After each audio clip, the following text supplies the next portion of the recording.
very shortly, but in the interest of time, we will start the meeting.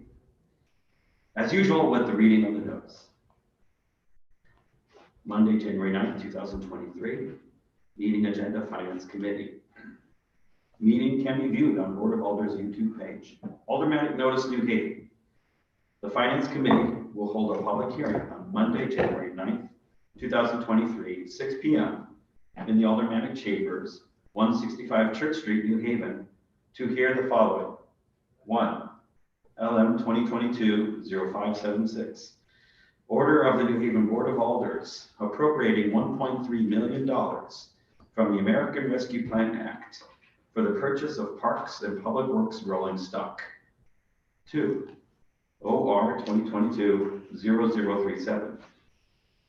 Ordinance amendment to appropriating ordinance number 1, authorizing budget transfer number 504-23-1, transferring funds from the Parks and Public Works salary accounts to the Parks and Public Works overtime accounts in the amount of $400,000, and transferring funds from the Parks and Public Works salary account to Parks and Public Works transfer station other contractual services account in the amount of $1 million.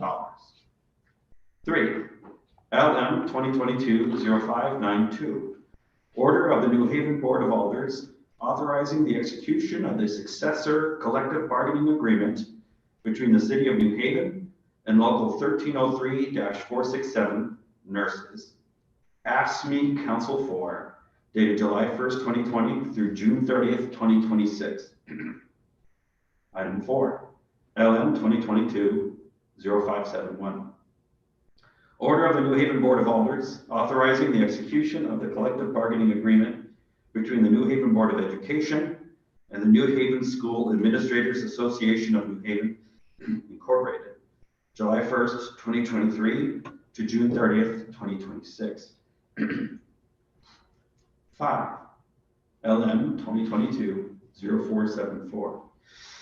Order of the Board of Alders of the City of New Haven authorizing the execution of the Quadient Incorporated agreement with the Board of Education for the period of July 1st, 2022 to June 30th, 2027. Item 6. LM 2022-0569. Order of the Board of Alders of the City of New Haven authorizing the execution of the CT Association for the Performing Arts Agreement with the Board of Education for the period of July 1st, 2022 to June 30th, 2027. These items are filed with the City Clerk and may be inspected at room 202, 200 Orange Street, New Haven. Per order, the Honorable Adam Marchand, Chair, attest Michael Smart, City Clerk. If you need a disability-related accommodation, please call 3 business days in advance at 946-7651 voice or 946-8582 TTY. The public may send comments to public testimony at newhavenct.gov. We will now continue with introductions from colleagues on the committee, starting to my right. Alder Jeanette Morrison, Ward 22. Sally Gold, Ward 18. Adam Marchand, Ward 25. Taisha Walker-Myers, Ward 23. Thank you, colleagues. I'd also like to recognize our colleague from the 14th Ward, Alder Sarah Miller, who's in the audience with us. We're going to go right in the order that we spoke. So we will start with our friends from the Department of Parks and Public Works, as well as our Director of Management and Budget and Acting Comptroller. In regards to items 1 and 2, the ARPA proposal for rolling stock and these transfers that you heard me read about just a few moments ago. And while these fine public servants are sitting down, let me just once again remind folks that we have a new sound system. We're at rather a new set of microphones here. So I no longer need to give you complex instructions about how to hold those small microphones. All you need to do is speak anywhere in the vicinity of these large microphones, and it should pick you up just fine. I do ask folks just to leave these smaller microphones where they are. They're helping to make the meeting audible for some folks who have hearing challenges. So we, as committee members, can use the big microphones, and the same goes for the folks making presentations. And as always, please begin by giving us your names and addresses for the record, please. Michael Harmony, City Acting Controller, 45 Jefferson Road, Bridgeport, Connecticut. Jeffrey Pescasolito, Director of Parks, Public Works, 595 Whitney Avenue. Mark DiCola, CFO for Parks Public Works, 165 Townsend Avenue. Thank you. Who's going to start us off? Mr. Gorman? Sure. So I believe the first item on the agenda is the American Rescue Plan funding. What you have before you is a request for $1.3 million of ARP funding to purchase some vehicles which were outlined in the ordinance that Mr. Pescasolito and Mr. DiCola will go through. Again, this is similar to what we did for public safety. We were looking at the American Rescue Plan to kind of supplement some of our capital needs on infrastructure and rolling stock. And to look at some of the immediate need, especially when it came to public safety for some of our departments. So prior you heard regarding police and fire, and at that meeting I mentioned Parks and Public Works was one area that we were also looking at. We do have a 5-year replacement plan that my office, the CAO's office, Parks and Public Works did look at regarding rolling stock, the age of vehicles, and just overall repair costs for Parks and Public Works. As you know, they do the parks with the mowers, they do plows, refuse trucks, so on and so forth. So what you have before you is sort of the immediate need of the department related to plow trucks, grand master cutters, a mason duck truck, and a hook lift. And the total for the request came to 1.260. We rounded that up to 1.3 million, just on what we see with vehicle costs, supply chains, just to throw in a small contingency in there related to the purchase. So what I'll do is I'll turn it over to Mr. Pescasolito and Mr. DiCola to talk about the needs of the department with these vehicles. Thank you. And before you start, Mr. Pescasolito, let me just recognize our colleague, Alder Ernie Santiago, member of the Committee of Miscellaneous. And before you begin, Director Pescasolito, would you mind, Mr. Gorman, just saying a word about your confidence that this particular use of the funds will be compliant with the American Rescue Plan Act? Absolutely. So the American Rescue Plan was really designed to help states, cities, and towns related to their overall need based on the effects of the pandemic. So this included economic relief, the public health impact that it had on COVID, revenue replacement, and overall provision of government services. So what that means is that the funds can be used to supplement some of your activities such as capital based on your need. So again, we're using the funds as part of the capital infrastructure portion of the American Rescue Plan. And again, just to kind of mention, which I forgot to mention prior, you know, the city received $115.8 million. The board graciously has approved $100.8 million, which leaves a balance of $15 million. And then you have this outstanding request of $1.3 million, and then there's a pending request of $3.3 million that the mayor also submitted. But again, part of the American Rescue Plan funding is to look at city, towns, and states' needs from an overall economic perspective. So again, this fits in the category of revenue replacement and the provision of government services, and looking at various projects that the city would have done or could do based on the pandemic. So I hope that answers your question. Thank you for that additional information, sir. Director Pescasolito. Thank you. Good evening. We appreciate the opportunity tonight to explain the need for the vehicle replacement. Again, as Mr. Gorman has stated, we have developed a 5-year vehicle replacement program, and we try to adhere to this program over the last few years. I think it's very modest. We try to stay within a range of $1.0 million, and it's been difficult with the costs of vehicles going up over the last few years. But we've identified a few vehicles that are really important for us to perform our services for the residents of New Haven, and a few of those, of course, are related to safety issues. Briefly, the first vehicle that was identified is our Class 8 dump trucks, which are really our plow trucks, our plow sand trucks. As we know, and we've been lucky so far this winter, we still as a department maintain 22 major snow routes in the city of New Haven. Each of those snow routes is really supported by these Class 8 dump trucks, plow trucks. And recently, going through our inventory, the frontline vehicles of those 22 Class 8 trucks, we're currently running some of those vehicles at the age of 20 plus years. They've seen their service for the city of New Haven.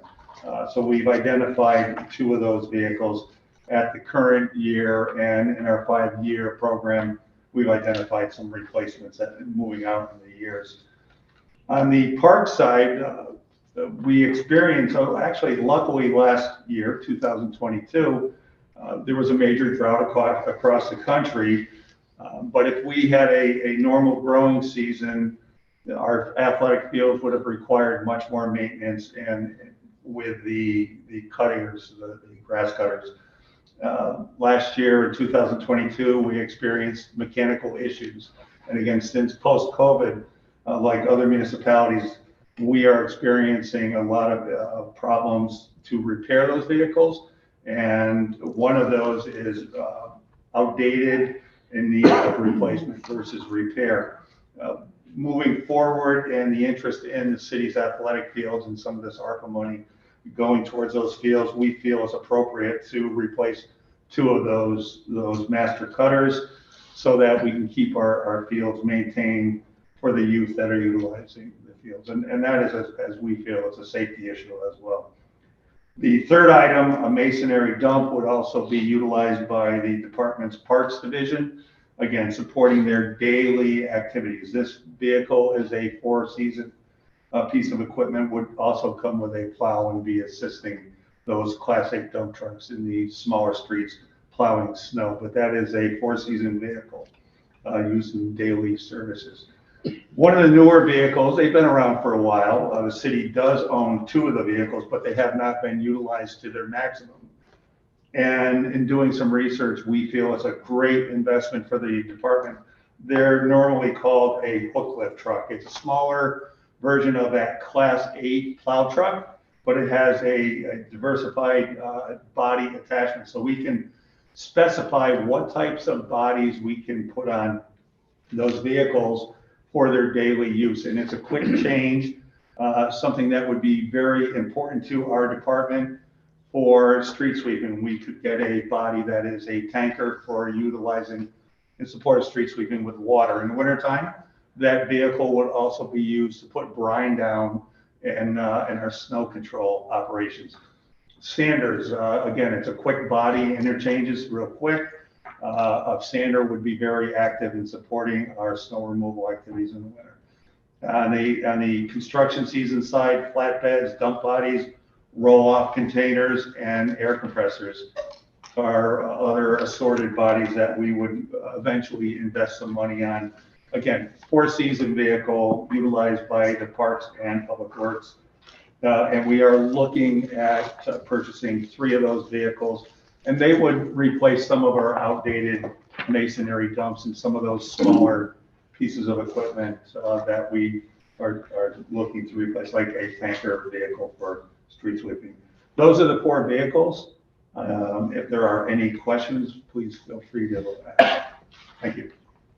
Thank you, Director Viscosilito. And before we proceed with questions from committee members, I would like to recognize a colleague, Alder Richard Frill, member of the committee who has joined us. So the queue is open now for questions from committee in regards to this item, starting with Alder DeCola. Thank you, Chair Commissioner. Just want to understand the lift, the hook lift. That means you're going to have to order 3 accessories to it. That means you could lift it off and just change the height if I'm trying to Yes. envision this. So it's a bed, and then you just keep changing the equipment to what you need for like sanding, brining. Okay. That's That correct. one, just make sure, so Yeah. it's interchangeable. Exactly. The bodies are interchangeable. It saves us a lot of money purchasing the other vehicles when you have one vehicle and just interchange the body. Okay. Thank you, that's what I'm just getting clarification. Thank you, Chair. Thank you, Alder DeCola. Alder Walker Myers. Thank you, Mr. Chair. So the vehicles that you are requesting, you said most of them have reached their 20-year max life? I'm sorry. So the Class 8 vehicles, currently, we are operating 5 Class 8 vehicles that are in excess of 20 years, yes. And those are part of our frontline snow removal operation vehicles. And my last question is, so most of these vehicles that you are purchasing, they can do other things other than plowing, right? Some of them are interchangeable. You said they can use with their daily activities that they need right now and also in the snow. Yes, outside of the cutter, of Right. course. Yes, Okay. that is correct. Thank you. Thank you, Alder Walker Myers. Further questions from colleagues on this item?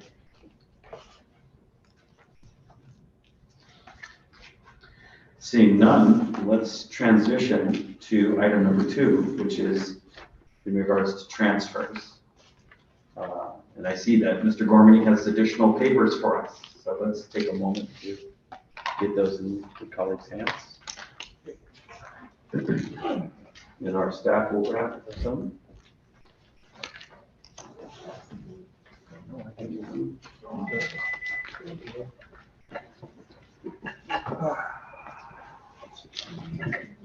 All right, thank you, Mr. Chair. So the next item on the agenda is a transfer related to overtime in the transfer station. 2 separate items within one order. Normally, we try to submit the mid-year transfers, police, fire, which those will come to be submitted to the board very soon. But we did see a little excess in Parks and Public Works overtime that we need to transfer funds. So what you have before you is basically a budget summary that we use. This is kind of what we use for the monthly report as a roll-up. We roll it up by the major categories. So salary, overtime, non-personnel, etc. When you look at the overall salary account for Parks and Public Works, you'll see that the Office of Management and Budget is projecting a $1.7 million surplus. And the reason we're projecting a surplus is so far during the fiscal year, Parks and Public Works has averaged between 16 to 20 vacancies a month. And that's between different positions, some being admin, some being equipment operators, some being refuse laborers, so on and so forth. Based on our projection, and again, this is a projection, obviously this can change at any time during the fiscal year because as we go and try to fill positions, that's less salary savings that we have during the year. But again, it depends on when we fill that, right? Because we have more savings if we fill in May than if we fill in February, for example. So again, a lot of the salary savings is contingent also upon when we begin to fill positions. Not that we're not trying, as you know, we talked about at length during monthlies and other stuff. The city has a lot of vacancies that we're trying to handle at one time across different departments. But when you look at this report, you'll see we're projecting $1.7 million in lapsed salary for the fiscal year. When you go down to the overtime section, you'll see we're projecting an overage of a little bit over $364,000. Mr. Pescasolido and Mr. DeCola will get into the overtime piece. But if you turn to page 2 for a second, under the non-personnel section, you'll see we're projecting about $1 million in the transfer station. During the budget process, we did increase the transfer station funding, which was approved for this fiscal year, 22-23. But at that point, the contract had also not been settled at that point with the, between the city and the transfer station. The actual pricing increase actually came in higher than we anticipated. So again, that's one area that we're going to be looking at during the fiscal year 23-24 budget cycle. We're also meeting with the transfer station as well, with the CAO's office, looking at the contract as well. But again, we have the lapse in salary to cover this fiscal year for the transfer station itself due to the pricing increase. But I will turn it over to Mr. Pescasolito and Mr. DeCola to talk about overtime and if they want to add anything onto the transfer station. Good evening again, and we're here to explain a little bit about the unexpected overtime expenditures that we've experienced over the year 2022 and answer any questions. There are 4 areas within the department that we've really experienced some of these overtime expenditures. You know, the first one being the bridge division. The bridge division, we had a few unexpected requests for leave of absence, which would require overtime to fill those shifts. There's a small number of members that currently hold positions within the bridge division. Their shifts are predetermined, and the only way, per Coast Guard regulations, we have to meet their requirements to man these 3 movable bridges, 2 bridges, 5 a.m. to 9 p.m., as we all know. And of course, the chapel is a 24-hour operation. So some of that unexpected overtime, of course, went to fill those shifts on the bridge division. General maintenance of streets, general maintenance and streets is both the public works side, streets division, and the parks division support group, mostly the caretakers. Again, I think post-COVID, we've noticed that there's been such a great increase, and I say it that way because of the usage of the city's park systems, but they require more care from the Department of Parks and Public Works.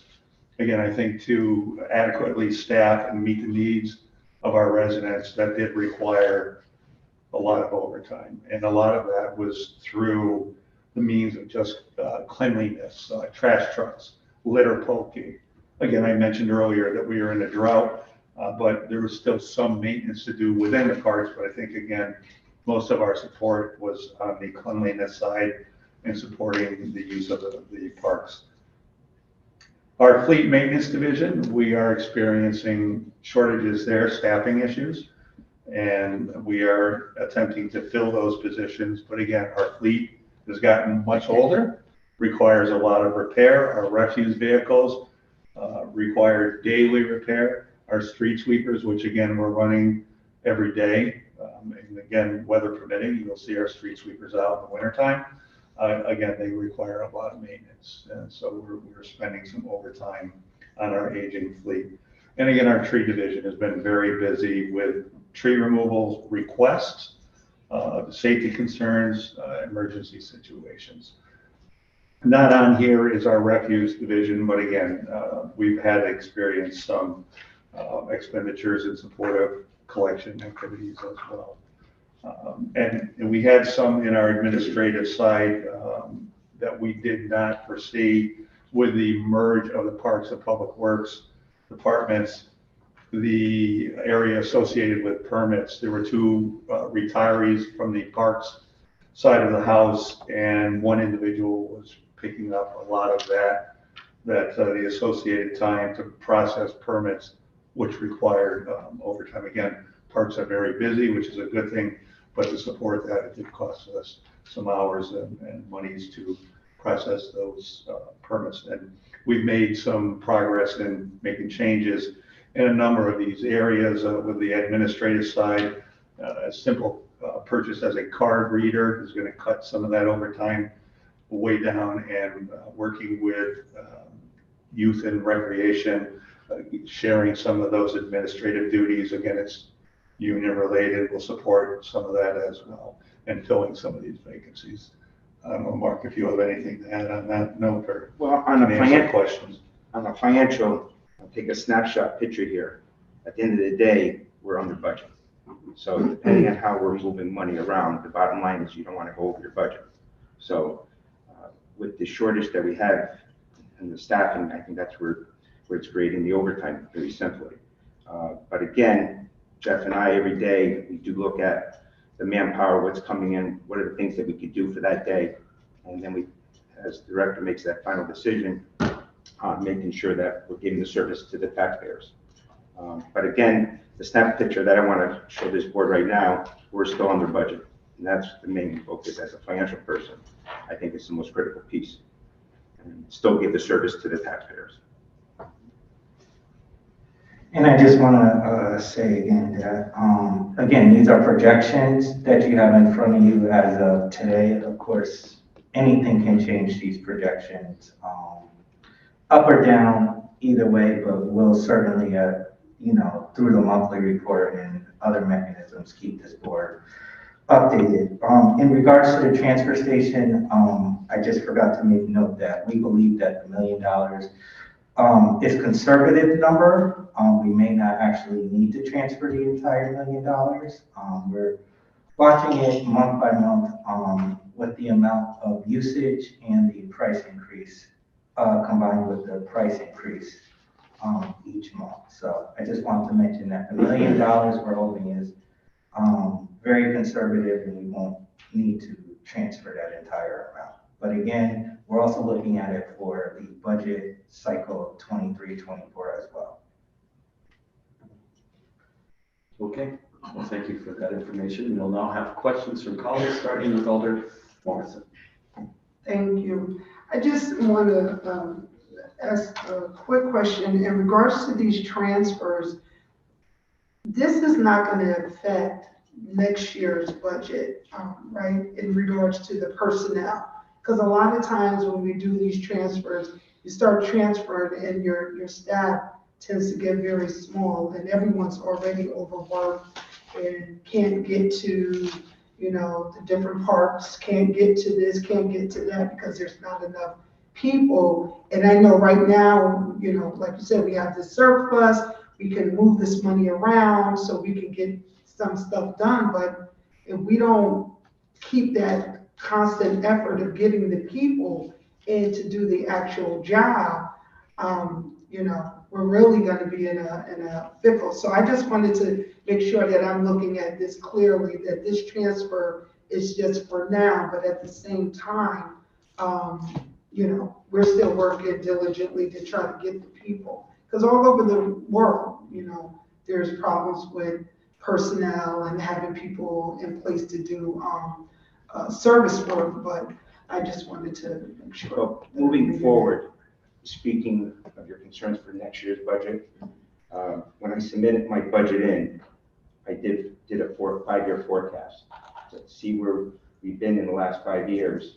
So then we can make a decision between the controller and the budget director to say, hey, Mark, based on what our history shows us, this is the funds that we're going to need when I come to you. And I think in 2 months, we're going to be back here in front of you. But right now, we're fortunate enough to have all these vacancies that we have to move around. But you are absolutely 100% correct. Next year, we might not have, because these vacancies might be filled, and we won't have the money to move around. So, but we are making major decisions in the next 2 months to make sure that the funds for FY 23-24, there's enough that we don't have to do transfers. Yeah, Alder Morrison, I think the goal, not just for Parks and Public Works, but citywide, is to try to get these positions filled, because then, as you mentioned, it puts less stress on employees doing double duty. While overtime is good, you can easily get burned up with overtime, right? So Obviously, we're gonna, my office works closely with CAO and HR on hiring and everything, but that is one of our concerns in going into next budget cycle. That is something we're evaluating, is how fast we can hire versus do we need to increase overtime in some areas, because hiring may take a little longer in one area than another, right? But I think the goal is to get bodies in these positions. I think that would be welcome citywide. All right, yep, that's all, because I know that, in our own personal budgets, you gotta constantly move things around to make sure life continues to happen, but at the same time, it's so important that we get these bodies, because as people, and I speak for myself, as you get older, even though you're like, oh, a shift, I could pick that up, I could do this, your mind makes commitments to things that your body can't keep up with, and we don't want to, we don't need that. We need to keep the people that we have here and bring others onto the table. So thank you. Thank you, Alder Morrison. Alder Furlow. Thank you, Mr. Chair. Good evening. Good to see you this evening. Just trying to get my head around what's going on. So the Bridge Division, what do they do? Just in a nutshell. They operate 3 movable bridges, Chapel Ferry, Grand Avenue. Okay. How many are on staff? Is just a 9 to 5 or one? So the 2 bridges, 9 to 5 to 9, Chapel Street, 24 hours. That's mandated by U.S. Coast Guard. And we have just enough personnel to meet that requirement. So if somebody does take time off, then we have to fill that shift through overtime. Okay. How many people, if you know, how many people do you have on staff? So I believe there are 9 bridge tenders. And again, that would cover all the shifts as mandated by the Coast Guard. So we do not have any, we have a bridge foreperson who has other responsibilities as well, but those individuals, that's their full responsibility, 40 hours a week manning bridges. And then who would qualify to fill in should they be out? And then when they do shift over to fill in, then what job is left open?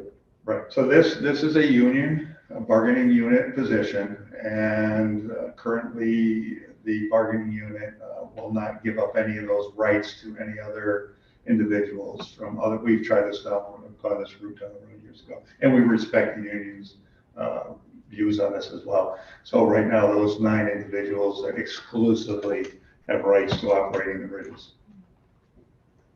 So when they're out, somebody who's off shift and we rotate it, they would fill that shift on an overtime basis. all right, great, thank you for that. Do our street sweepers do state roads? We do. We supplement the state of Connecticut in a lot of services that we provide here in New Haven. They will come through a couple times a year. Their area, of course, is much bigger. Our routes overlap, so when we are going through those areas, we will street sweep, we will plow, we will cut their grass, we will litter pick for the state of Connecticut. I have just 2 more questions, if I may, Mr. Chair. Please. You mentioned refuse expenditures and collections. Could you give us more, I think that's what you said. Yes. Could you give us more detail on that? I think post-COVID, and again, our refuse employees could probably elaborate on this much better than I can, but the tonnages, and again, I think Mr. Gormley and Mr. DeCole could also share that information. The amount of debris, both MSW and recycling that we're picking up and it runs through our transfer station has gone up tremendously. A lot of the households now, we're finding that, there's more people that are living in these houses for whatever reasons. So the trash, of course, has been increased at those locations as well. Then my final question, I'm just wondering, Mr. Gormley and you And you also, sir, have always done such an excellent job in forecasting and doing the budget. And so we have this, it's kind of a lot coming through to get this increased. And so I'm just wondering, is it possible that the merging of these two departments, or 2.5 departments, Public Works, with how many departments with trees and parks, and was the merging of these two together possibly the reason why, in addition to there being so many people out and the coverage of why maybe the numbers didn't jive the way they should have? I don't believe so, and I'm strictly an operations individual, 25 years in the operations side for New Haven. I think this is a great move, just a sharing. We still have some issues we have to deal with because it's two separate unions. We have great communication, it is improving. It's going to take some time. I think we have experienced some retirements. There was one area that we did not foresee, and that was just in the permit division where 2 people did retire, and the permitting is a shared process between now the youth and recreation and Parks and Public Works. And again, we're moving forward to correct that. We did have some issues with workers' compensation, which did require some overtime as well, but I think the city is taking some tremendous steps to correct that. Training, safety, and review, and we're doing a better job on that. So you will see a reduction. Which department, I shouldn't say department, maybe division now? Yeah, Public Works is one division, Parks another division. Which division is soaking up the most of this money, would you say? Well, I would think it would be, well, actually, I think it's more on the park side. We had major issues last year too with seasonals. We just could not get seasonals to come in and work for us. So we had to supplement those services too through overtime with the caretakers. And we mentioned burnout. That was classic when the parks caretakers, and even the tree crews were coming off of that, made their assignments, which is normally tree servicing, to assist with cutting grass or weed whacking or trash removal, as we talked about. So hopefully that'll improve this upcoming season, get more seasonals on board to assist us in performing our activities. I can personally testify about the burnout with the parks people, because I can't tell you how many times I've seen them sleep in their trucks. I don't want to hear that. Oh boy, maybe we can talk about that off the record. Thank you, Mr. Chair. Thank you, Alder Furlow. Before we continue with questions from the committee, I want to recognize Alder Hurt, our vice chair, who has joined us. Next on the queue is Alder Santiago. Okay. My question might not, I just want a clarification here. You said that we will have a surplus of 1.77. That's a projection? Correct, that's a projection that we monitor weekly as we hire vacancies, people leave, whatever. Yep. Because I'm trying to mix these two together, 1 and 2. Because if we're gonna have 700,000 extra, why we need 1.3 from ARPA? Can we just take 6 from ARPA and we get the extra money for something else? You know what I'm saying? You know what I'm going. I do know what you're saying. Again, these are projections, and the problem is that You might not. especially as Mr. Pescasolido would love, and Mr. DeCola, we hired all, I believe we're at 16 vacancies next month, right? That will throw the department in a deficit if we try to use this towards the ARPA funding. Again, it's not bad to supplement general fund if we could, but I think also remember at the end of the year, all the departments roll up to the fund balance. So the more general fund departments that have a surplus in them can cover and balance out the other deficits and increase the fund balance or whatever the operating result is. So that's why we try not to utilize general fund outside of other projects. And plus it's also a timing issue, right? Because remember, general fund is year by year. So if we can't purchase by June 30th, then we would have to shift back over to ARPA funds because they roll over year by year anyways. Okay, that was, I'm just thinking. No, do the math here. great question. No. Thank you.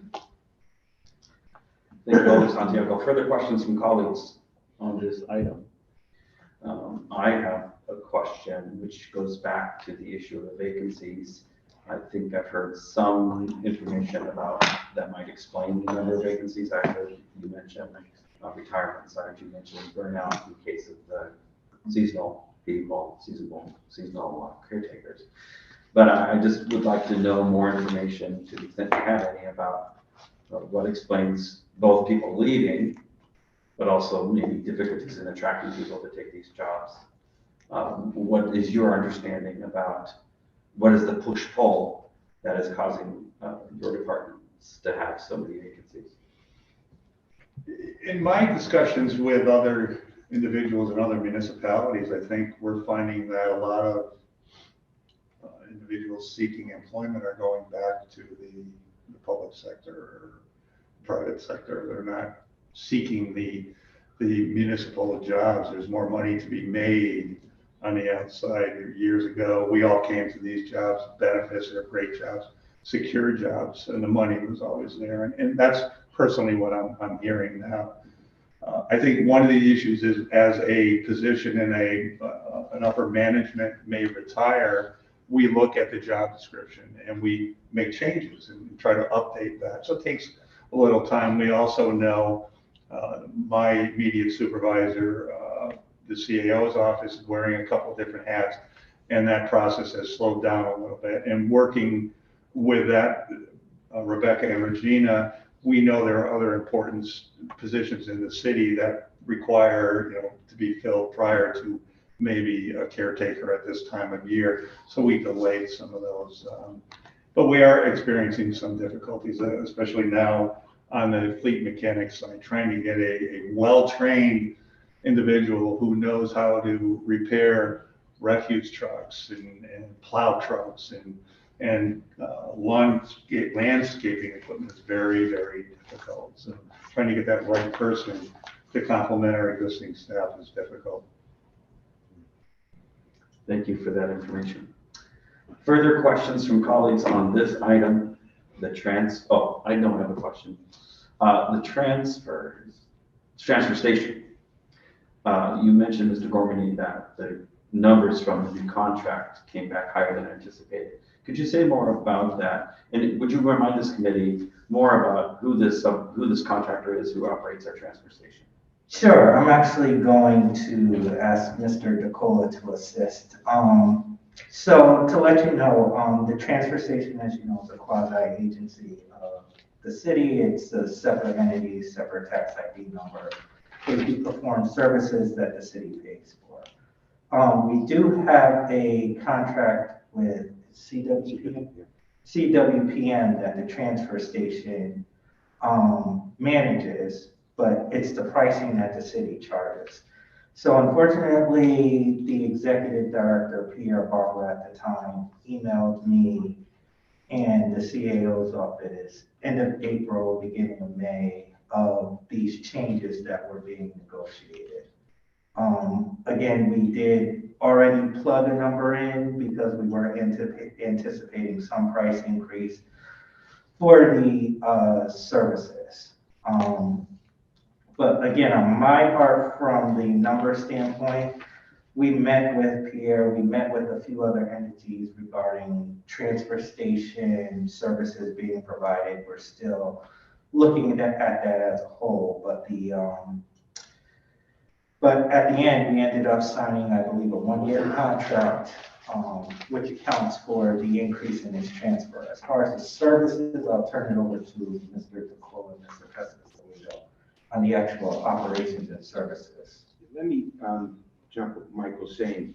When Pierre Barber came to us this summer regarding the increases, I was trying to look at it as a whole and saying that now we have a situation where he wanted us to sign a 5-year deal. And we were at like $97 a ton, going up to $112 a ton. So when you see those kind of numbers jumping that high, you say, you have to put the brakes on and say, look, we need to start looking at different venues here and how we're going to remove our trash from the city. And that's when I went to Mr. Gormley and I said, we need to have a sit down and we started having some kind of negotiations and understanding of how we're gonna go forward with this. There's no good answer here. This is a bullet that we're gonna have to bite.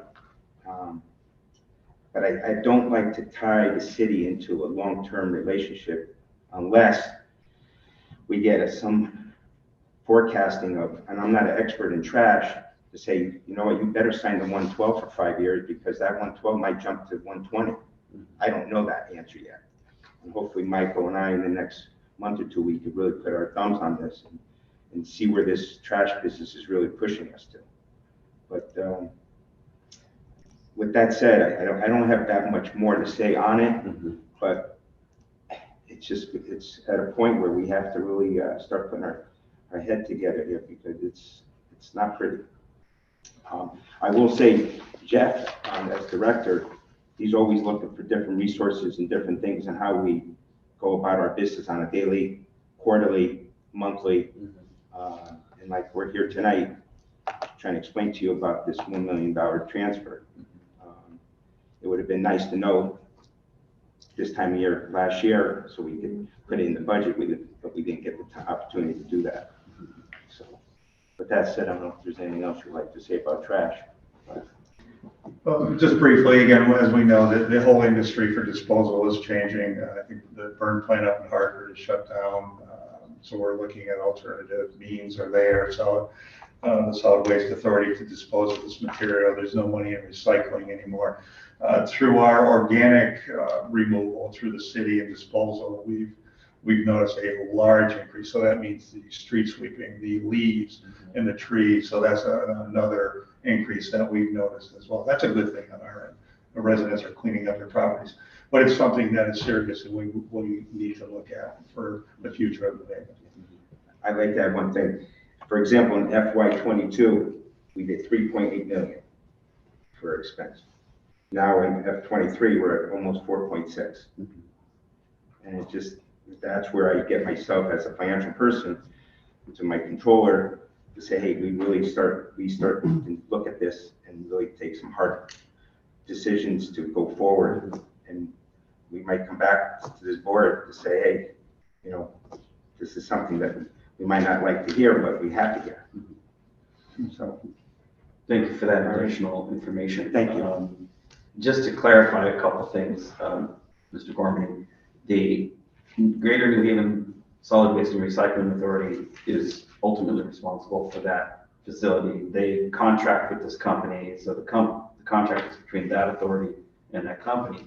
But the city has a contract with that company to get like a bulk rate. Is that what our agreement is? And if it's a multi-year agreement, will it be subject to approval of this board? I believe that's the arrangement. yeah, the arrangement is, for example, his name is Pierre Barber. He used to work for the city. Yes. He's director of the authority. He takes the interests of the city. So we put our trust into him to go out and get the best deal for the city. So that's, I believe that's what you're asking. Yeah, basically, we're piggybacking off the contract of Yeah. the transfer station because they provide the services and they bill the city. So that's ultimately the price that the city's paying as well. That's right, but I'm just, I guess, as the chair of this committee, I'm just wondering, is the contract technically between the authority and this contractor? Is that why we haven't seen it? Or will we see it if it's a multi-year contract? That is, I see Deputy CAO is hurriedly walking forward.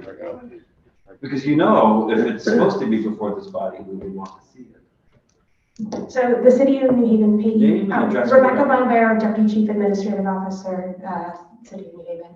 The city pays the Solid Waste Authority. The Solid Waste Authority was established by ordinance, which designates through flow control that it's the only place that we can in the city dispose of our trash. Right, thank you for reminding us about the authority. So it has the contract with the subcontractor. Correct. We have no contract. We pay the We Solid pay the Waste rates that are Authority, negotiated by the authority with it. which was established sole source. So for the we'll previous talk with our year. colleagues about the 12th ward about that in the coming weeks. Thank you so much. One more question that I have, which is actually about the previous item, and then we'll ask members of the public if they would like to testify to these items. In your research about the rolling stock, did you explore electric vehicles as a possibility? And what did you find out? We have, that has come across a number of times as a discussion item in the replacement of our fleet. And we are looking at some of our pieces of equipment to eventually switch over to alternative fuels or preferably the electric. They would be the smaller vehicles as with current operations. We've looked at a smaller trash vehicle, more on the parks department side. We're not sold on any of the replacing the vehicles with the larger fleet as of yet. We don't have enough evidence that states that it's going to support our daily services. Our refuse trucks make X number of stops. They have to compact the trash X number of times. Yeah. So we have not seen any documentation to support that as of yet. Our plow trucks, again, the charges, the cold weather with the batteries. I think everybody's seen on the news as of late, the Tesla cars and the batteries in cold weather. We can't allow that to happen to our fleet. Are we for it? Most definitely. The charging stations is another concern of ours, the fees and how we're going to be charging our vehicles. Is it a slow charge, a trickle charge? The replacement of the batteries is going to be a problem. And then our staff to repair these vehicles is a learning curve in itself that we're going to have to bring people on board. So we're aware of it. We're for it. We'd like to enter those vehicles slowly, preferably, again, as a small vehicle of the parks, some of their equipment, or even supervisors' vehicles. Somebody else experienced the issues and problems with a bigger fleet before we start getting involved in some of that. But we would definitely move forward with those purchases. Thank you for that response. Before we continue, let me recognize our colleague, Alder Yvette Hamilton, who has joined us. Thank you so much. Good evening, everyone. Thank you for being here. Alder DeCola. Thank you, Chair. Question, you stated that you're finding that the amount of residents we have, all of a sudden, we're gaining more trash. And do we have a record of the apartments that a lot of these developers are now adding extra apartments in? So we're growing. So my point is, I know our ordinance is 6 units or less. Do we need to relook at that ordinance and change it to 4 units or less and let these larger apartment buildings hire their own carting company that would take stress off of us? Do we need to relook at that? Yeah, I think it would be a good topic of discussion for us to have. I mean, and that would go through with our bulky trash collection as well. Again, we just talked about waste going through our transfer station and what we're paying for. The households have grown in size, and the trash and the needs from these households tremendously. That service has increased. So you're saying then we should relook at that ordinance, working with everyone to see where we need to make the change and push the burden to some of these larger apartment buildings that should be absorbing this cost, not us. That's correct. Okay, thank you. Thank you, Alder DeCola.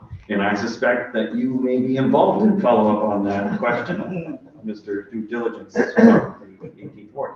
I want to recognize a colleague who would like to ask a question, but I think we're already hearing from members of the committee that there's more information that we'll be looking for. I think the budget will be an appropriate time to do some of that in terms of, you'll have to explain the numbers that are in that budget, which will be based on forecasts for higher levels of the volume that you expect and kind of service levels that your expectations from the public that you'd like to meet. So I think that would be welcome to hear more of your thinking on that in the context of those budget proposals. And then I think more of a deeper dive on the trash and recycling program may be in order at some point through some other part of our board. Alder Santiago. I'll be brief. I thought I heard that you said that the burning plant that you guys use is in Hartford. Bridgeport and Hartford. It was actually 3. Yeah. Bridgeport, Hartford, and Lisbon. And Hartford is actually the one. Thank you, Alder Santiago. Further questions on these 2 items from colleagues? Seeing none, is there a member of the public who would like to give testimony on items 1 and 2? For a second time, is there a member of the public here who would wish to give testimony on items 1 and 2? And for a third time, is there a member of the public here who would wish to testify on items 1 or 2? Seeing none, we thank you, gentlemen, for your presentations and answering our questions. We will now move forward in our agenda to item 3, which is the successor collective bargaining agreement between the city and the nurses union. Mr. Gormley, I assume you're going to stay with us. And once you are settled, ma'am, if you would please give your name and address for the record. Would be most good. Good evening, members. My name is Wanda Labani. I'm the Director of Labor Relations for the City of New Haven, and my address is 33 Cold Spring Drive, Brookfield.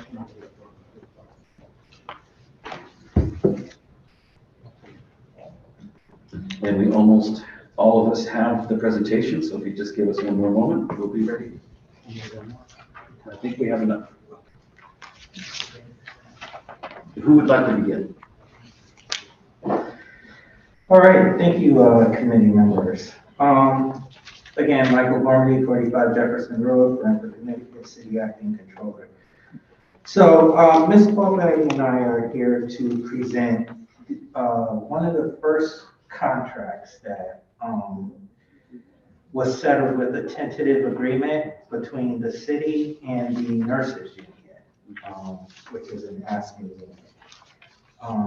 Again, as we mentioned prior, we have 7 contracts that were open that Ms. Bowman's office was negotiating for the last year or so, year and a half, 2 years. But again, so this is the first contract that's coming before you related to the city nurses. And again, these are the public health nurses. So going through the presentation, we did put together a short presentation which kind of gives the overall cost summary and overall contract changes.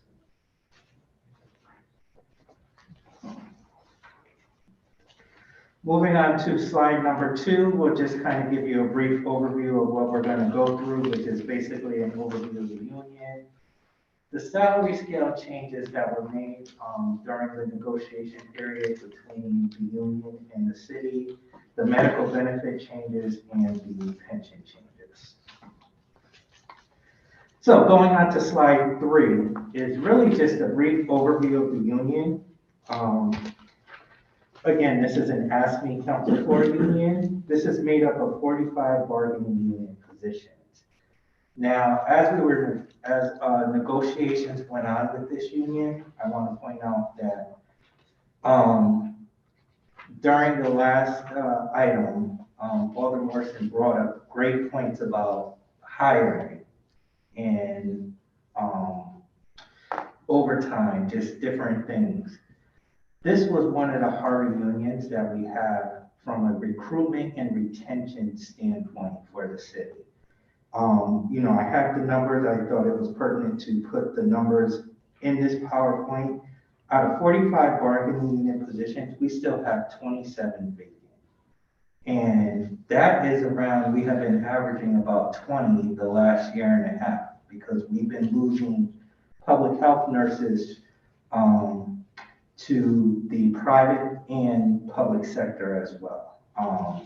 So that forced us to take a really hard look during negotiations at how can we afford recruitment and retention as well as trying to achieve savings for the city. We know that that is a very difficult task to do, but again, right now we have a nurse in every school, yes we do, but we are also paying temporary staffing agencies to have a nurse in every school because we do have 27 vacancies in nurses. And again, obviously the kids come first for NHPS. So again, that's an additional burden cost because we can't fill these positions. So that was something that we certainly kept in mind during the negotiation period. So the tentative, the tentative agreement that we have with the nurses union is for 6 years. So their contract expired June 30th of 2020. So we're going from July 1st of 2020 until June 30th of 2026. One of the areas that we did look at in the contract was 10 months versus 12-month employees. So one thing that you'll notice in the packet that was submitted is all new hires will be 12-month employees. What that does also, while we'll get into it a little bit later, that does save us some on unemployment costs because nurses were able to claim unemployment during the summer periods for the ones who were not working on the per diem basis if we had something going on in a clinic or at a summer camp, whatever the case is. The current employees, the 18, are grandfathered in until obviously that position becomes vacant. So they will still remain 10-month employees. And Mandela, feel free to jump in if I miss anything. Slide number 4 gets into the salary changes that were made.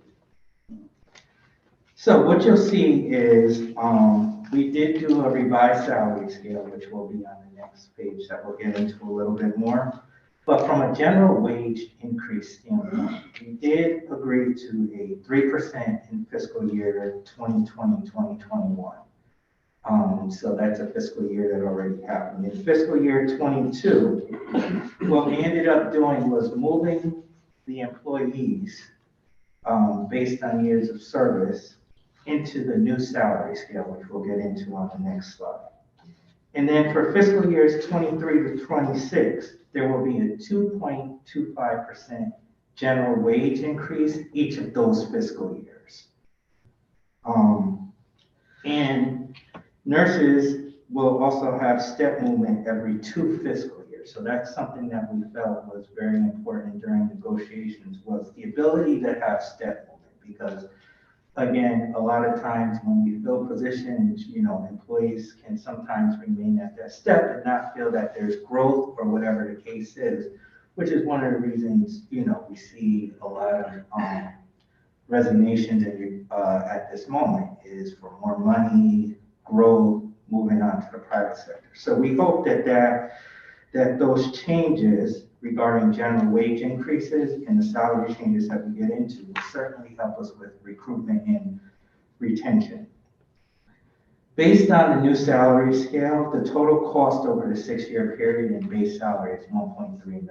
So that's the total cost over the 6-year contract when you look at the base salary in 2020 and the ending salary in 2026. There is an overtime impact, which will occur because we are increasing the salaries, and with these positions moving to 12 months, remember now they also get accrued time. So they'll get vacation, personal days, sick days. When you're 10 months, you get those dates off because you're 10 months, right? So if school is out, you're off those weeks. Right now, with this current contract at 12 months, there will be other areas that the health department will have, that Director Bond and her staff will have these 12-month public health nurses working. Or unless, like the rest of city employees, they choose to take a vacation day, a personal day, whatever the case is. There will be retroactive. We did agree to retroactive for employees who are here at the time of ratification. So what that means is if you resign tomorrow, you would not get retroactive. You have to be an employee at the time that this contract, if approved by the board and implemented. So no past employees can get retro unless they're still employed with the city. They may have moved to another position, but they're still employed with the city and as a nurse. You just want to add one more thing. Yeah. The retro is going to be paid over 2 years. So they have to also be employed at the time the second payment is made. So there will be a retro payment upon successful ratification, And in another year, the other half of the rental payment will be made, so they have to be delayed. That's not a condition. So we're estimating if all, because remember again, the number at the beginning, we only have 17 those positions. So with those 17 positions, we're estimating that it would cost about $380,000 because it would be retroactive from fiscal year 21 until now. So you're basically looking at the general wage increase plus the new salary over a 2-year period almost. So we did have a small change in shift differential. Again, we're estimating about 50,000. Basically, there's a second and a third shift for nurses that was actually in their previous contract. But again, we did look at that. That is actually a rarely used area. But what we want to do is, as we're costing this out, as if there was a maximum cost that we would see in the contract. My staff estimated that it would be about $51,364 over the life of the contract if we did utilize that clause. Again, that's not really utilized in the health department because of the timing of those shifts. I think it would have to be an extraordinary event for someone to have to work that second or third shift. All right, moving on to slide number 5. So slide number 5 is the new salary scale. So again, when you look at where a public health nurse position is going now to the new salary scale, it looks like a big jump. Again, I want to remind everyone, they're 10 months currently. So right now, the way the base salary scale is set up is step 1 is only $45,501. I know we have a 12-month scale there, but they weren't 12 months. So that is where a public health nurse could come in. So now what we're saying is if you look at the box over at fiscal year 22, we go from 13 steps now to 4 steps in the salary scale. So step 1 is now the new starting salary scale. And again, and then you add on the GWI, the 2.25 for the next 4 fiscal years on top of the fiscal year 22 base. So we added just 4 salary scales. And again, it's step movement every 2 years. And again, we think that that's going to help us with recruitment and retention because remember, we're competing with other municipalities. We're competing with the private sector, Yale, Middlesex, Hartford Hospital, all of those we're competing with. So when we were really looking at the salary scale, we really worked with the union to look at that recruitment and retention piece and how could we get the salaries closer to the market rate. And if you go to the next slide, there are a few examples of the market rate that we put in. So when we go to Indeed and we put in public health nurse, and one thing I want to mention is it's always crucial that you use public health nurse and not school nurse because those are actually 2 different types of salaries because they're 2 different job functions. The school nurse is primarily in the school. Public health nurses work in schools, health clinics, other areas of the city, right? So when we looked at and we were working, I wanted to give a few examples. Indeed, the average nurse, public health nurse salary was $64,500.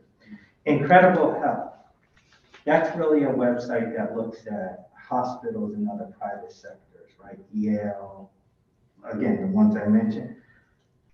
Obviously, the private sector can pay a little bit more, which you can see based on the average salary, but it's $83,322. But again, we also want to look at municipalities. Unfortunately, I didn't get the city of Hartford in time for the presentation, but I did get the city of Bridgeport, right? So their starting pay is $68,014. So based on the previous salary scale, as you can see, we're getting closer to a lot of the averages. We're actually ahead of Waterbury at the moment right now at $58,440. So we think that with the new salary scale that's implemented, that will certainly help us with recruitment and retention within this bargaining unit. Moving on to slide number 7, pension changes, which is something that we really wanted to look at, especially with trying to continue that theme of recruitment and retention and looking at the benefit plan for nurses. But how could the city also achieve savings with these pension plans? So I added a few bullet points that current and future employees will now have various options for joint survivor benefits. We'll have early retirement penalty of 5%, which is an increase from 2%. So that's huge because that means if someone wants to retire earlier, the penalty that they're assuming is going to be greater, which will lessen their pension. But one of the biggest changes that we did get for new employees, I want to mention this is for new employees, especially with the bargaining unit that has so many vacancies, is the retirement age will be 65. And we eliminated the rule of 80 and 85. So how is that a savings to the city? The reason that's a savings to the city is because in the current contract, someone could retire with their age plus their years of service and collect their full pension. So if I started at 25 and I worked here for 30 years, that means I would be 55. So 55 plus the 30 years would give me the rule of 85. That means I can collect my pension at 55. What we did was for new hires, eliminate that provision. And it is a straight 65 when you can collect your retirement. So in the example I just gave, that's 10 years I'm not collecting my pension. I can't collect it until I'm 65. The one thing that obviously for rules and regulation, this does not affect the service-connected disabilities. There are a host of rules and obviously has to do with disability. That doesn't change, obviously, in any collective bargaining. But I think that's a savings for the city. And there is a Schedule B attached, which is from our actuaries. They actually found this as a positive. So what they did was they said, with these pension changes, what's the effect? What would have been the effect on the ADA payment, for example, in fiscal year 22-23? As you can see, there's a column called proposed changes. If you go all the way to the bottom, they said if these changes were in effect at the time they calculated the ADA for this bargaining unit group, it would have actually been a savings of $126,000 on the ADA. So again, that was one of the key provisions that we worked with the union on and that they agreed to with new hires. All the current employees are grandfathered into the provisions of the current contract, which is the rule of 80 and 85. But again, this is one of the units where there's a lot of vacancies that will generate enough savings for the city.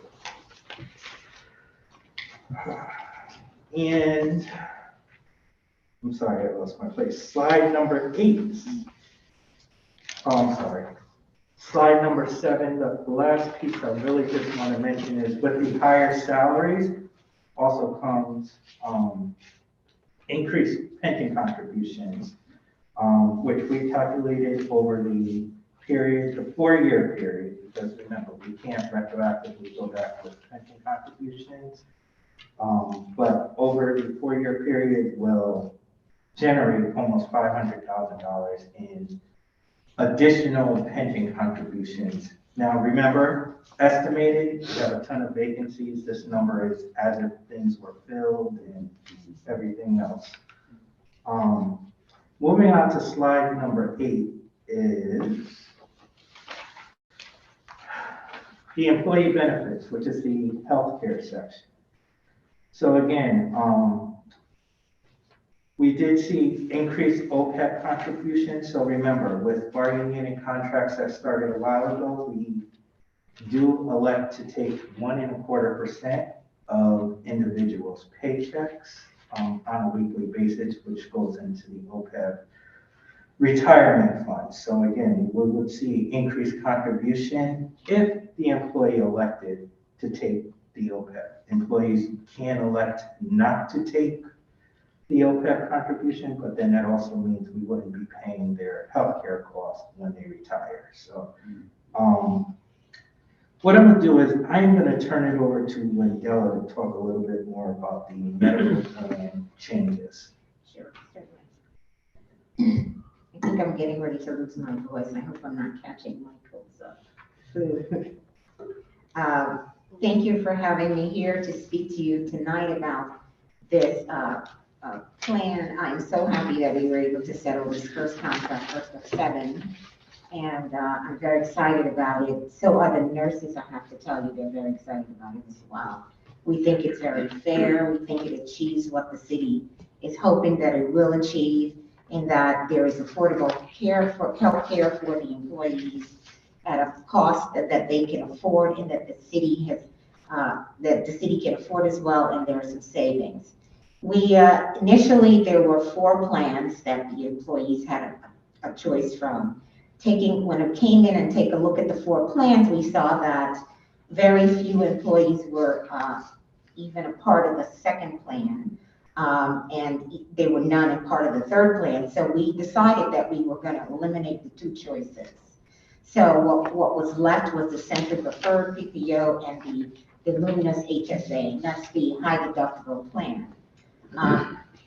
Part of this proposal that the union agreed to was that all new hires would become part of the HSA, that's the high deductible plan, which is actually where the city will see some savings.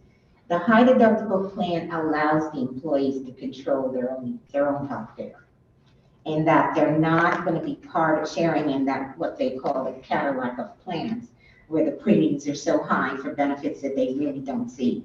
While there are some employees that are actually tied to that Cadillac plan, they want everything under the sun, but not having to pay for it. Well, if you want a Cadillac, you have to pay the price of a Cadillac and not a Jetta.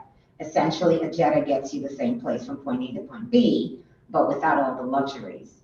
Once we explain to the employees that there really isn't a difference, and that you control your own health care, you control your own cost, and we provided them the option. So there's still 2 plans on the table, and they get to choose which one best suits themselves and their families. The cost share for the HSA plan will be 12%. The Century Preferred plan is what we call the buy-up. That's the difference between the actual Cadillac plan and the health share, the HSA plan. It's essentially around 26%. Whereas the cost share for the HSA is about 12%. The plan itself is designed to really show the employees that the savings are real. We move from what's called an essential formulary prescription plan to a national formulary, and I've got some of the essentials here. The national formulary is already used by the state partnership plan, which is something that the employees were concerned about.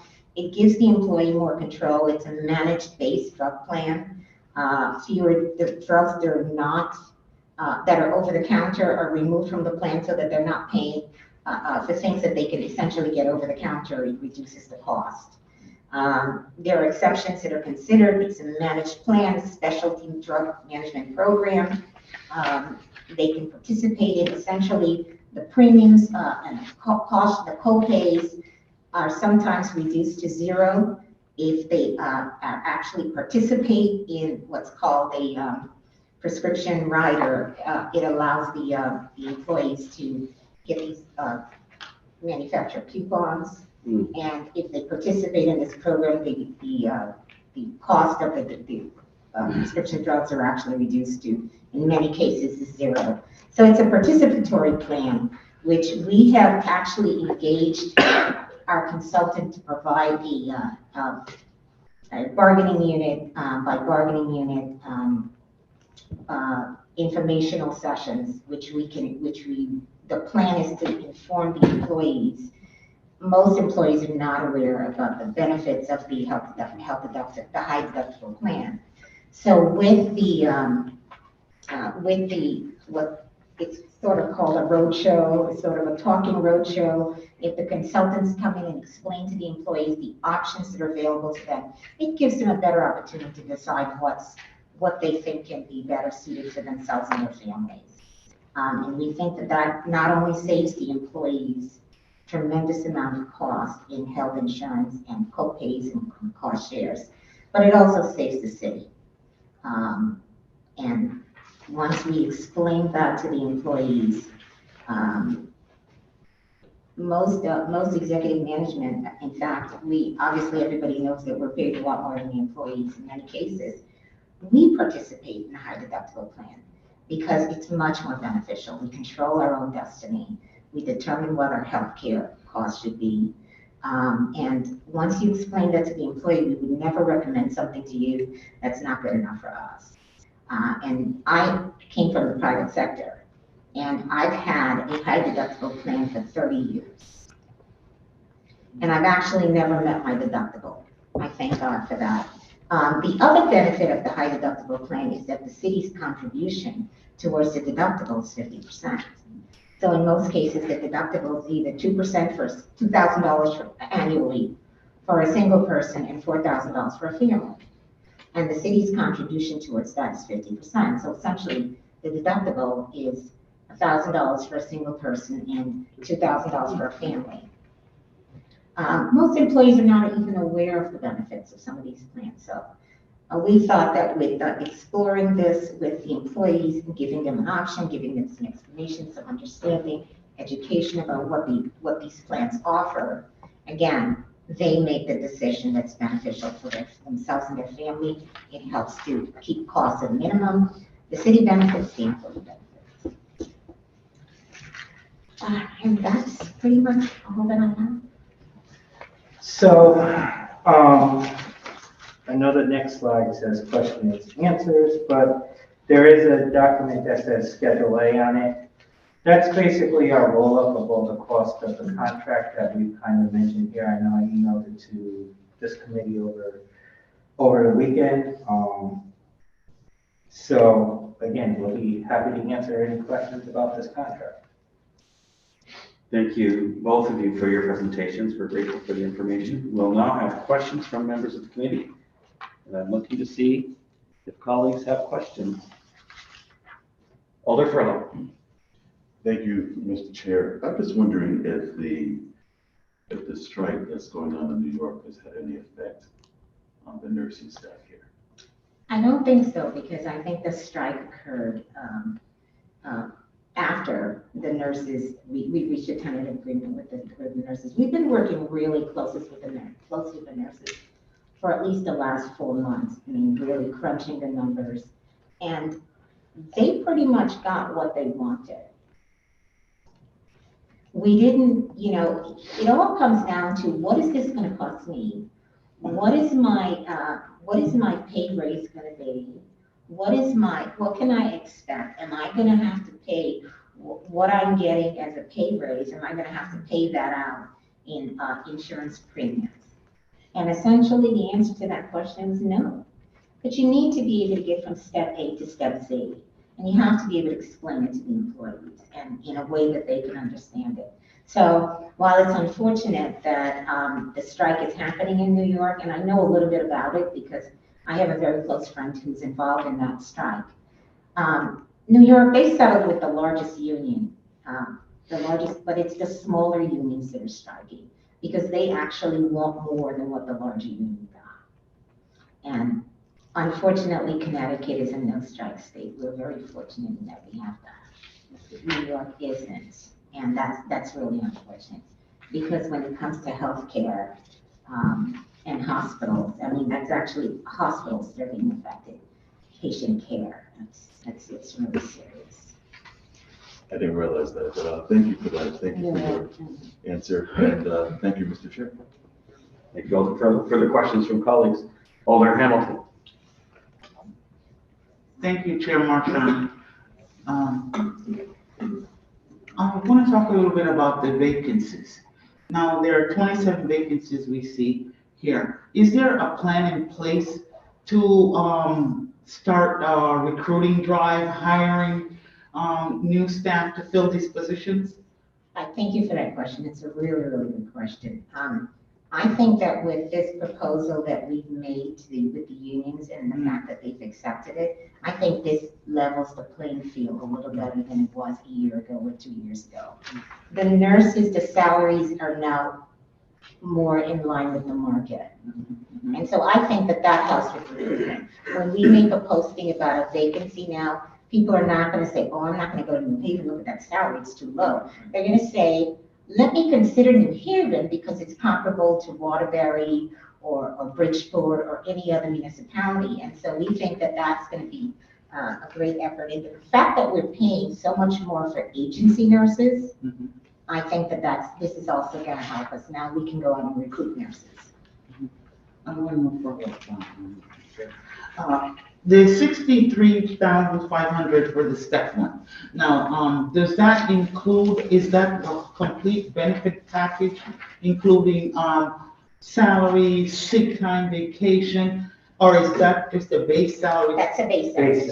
So when we look, so that means when we look at the full package of what is being offered, it's a base salary as well as your sick time is an added additional money.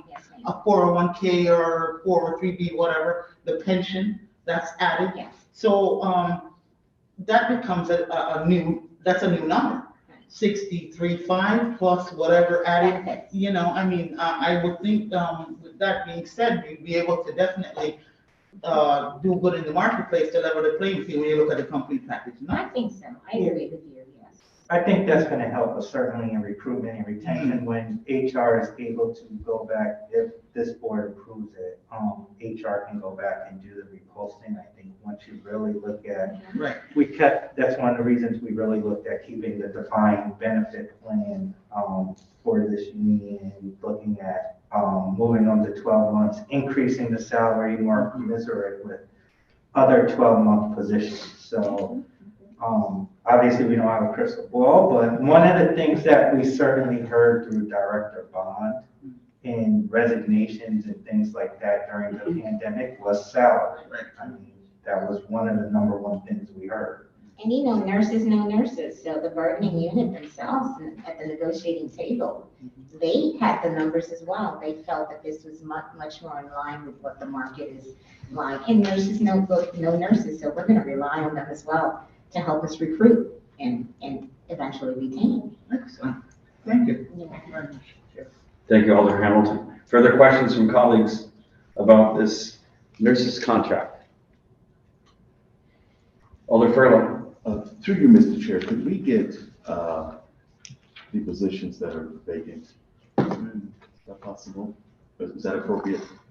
I think we could see some of them in our monthly financial report. That's what I was I think- thinking. But I'm sorry, Dr. Furler. So this was updated as of Friday. So those 27 are, so we just have public health nurse. That's just the position, right?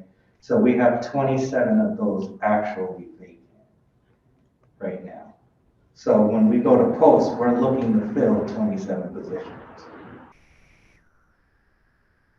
Alder Furley, are you asking about the particular assignments that are currently vacant? How are they deployed? What roles do they have? yeah, that's more. Like a more granular picture of Okay, granular. We Yeah. can work, through the chair, we can That's work with Director appropriate Bond. question. Yeah, 'cause I would just go on the website to see what the positions were. Right, some of them are A schools, some couple of of them. nurses that you might want to send over. I do actually, yeah, but Right. that's another story. I'll be glad to follow up with that. Thank you, Mr. Alder Chair. Furley. Further questions? I have a couple of questions. What will the nurses do over the summer? Obviously there's nurse work that's not just school-based nurse work. There's, we have a clinic, we have a public health outreach that's happening. But particularly for nurses who are primary school year job is attached to a school, what would those folks do? I believe Director Bond provided that. Yeah, over the summer, there is all sorts of programs in the school, Mhm. Clinic work, just general citywide work, public health nursing work they can fill in. She was actually looking to have, Director Bond was actually looking to have all the positions become full-time 12-month public health nurses. So she showed us that there was a need, and unfortunately, we negotiated really, really hard, but we couldn't get the 10 that are currently school nurses. They sort of enjoy their. I'm sure they do. And I don't blame them. Some of them, it's a second and third career, you know, so, they did agree that any newly hired nurse would become a 10-month nurse. There's sufficient there for. Perhaps during her budget presentation, Director Bond can say more about Well, some we of can- our- We'll ask her. Through you, Chair, what we can do is, I know Director Bond may have provided something during negotiations for this. Again, I think it goes back to what you said before about, we have the public health clinic, we have summer camps, we have other various programs that some nurses would work during the summer on, but it would be on a per diem basis because technically they're 10 months, but we'll get you some bullet points from Director Bond. Thank you very much.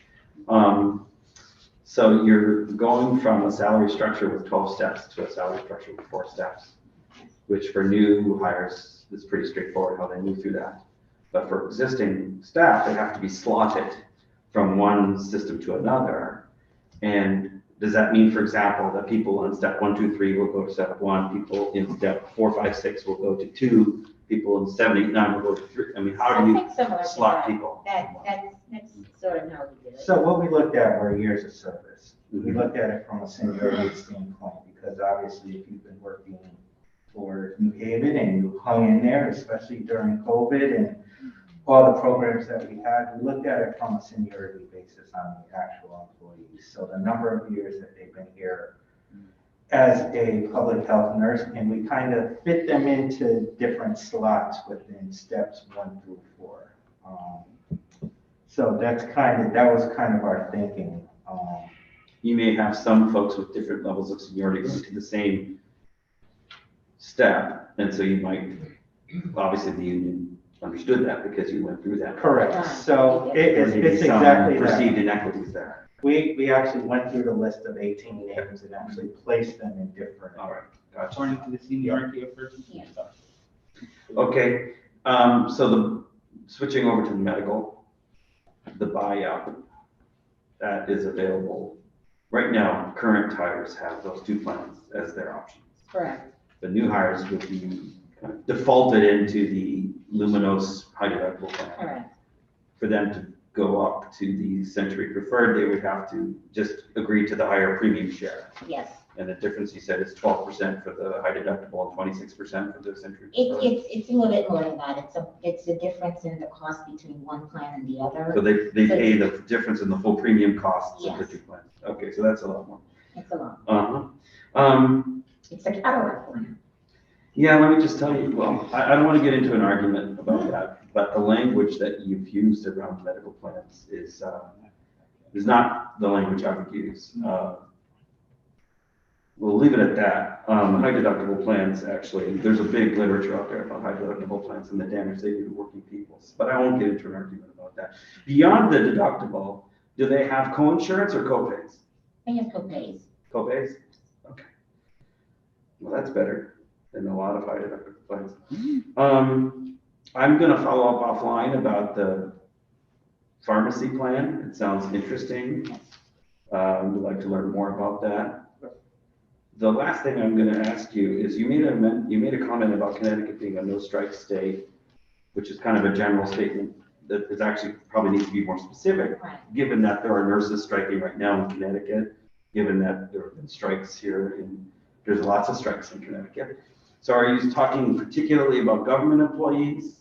I am. And not allowed, I mean, obviously, most contracts have no strike clauses in them, That's correct. right? Is that what you're referring to? That's what I'm referring to. Okay, so Connecticut state law supports no strike clauses in contracts for municipal employees. Absolutely. Yes. Okay, that's what you meant. Okay, thank you. Further questions on these items from colleagues? Okay, we're gonna move on to the next contract, and then we'll swing around and give all the members of the public here an opportunity to testify. Thank you. Thank you. Thank you.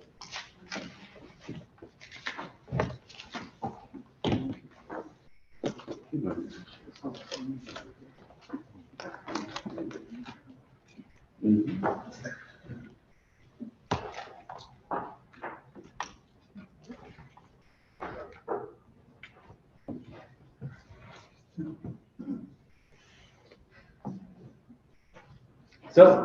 we are now moving on to the contracts between the Board of Education and the school administrators. I'm sorry, I didn't say it more specifically. I believe you two folks are going to come talk to us about it. And when you have a moment to get settled, we'd ask you for your names and addresses for the record, please. Thank you so much. Hi, good evening. I'm Natalia Sierra Milan from Shipman and Goodwin, and I'm the attorney for the Board of Education, and my address is 1 Constitution Plaza in Hartford. Thank you. Good evening, Keisha Red Hannon, Assistant Superintendent of Curriculum Instruction and Assessment, address 155 Hearn Lane in McMinnville. Thank you. We're all ears. Terrific. Well, I hope that this little summary made its way to you guys on Friday. We very much It's in appreciate our it. packet. Terrific. We very much appreciate the opportunity to talk through this what we hope is a very simple agreement, and we're happy to answer any questions that you may have. But the agreement in very short terms is the contract between the administrators in New Haven and the Board of Education is a contract that's pretty solid from our perspective.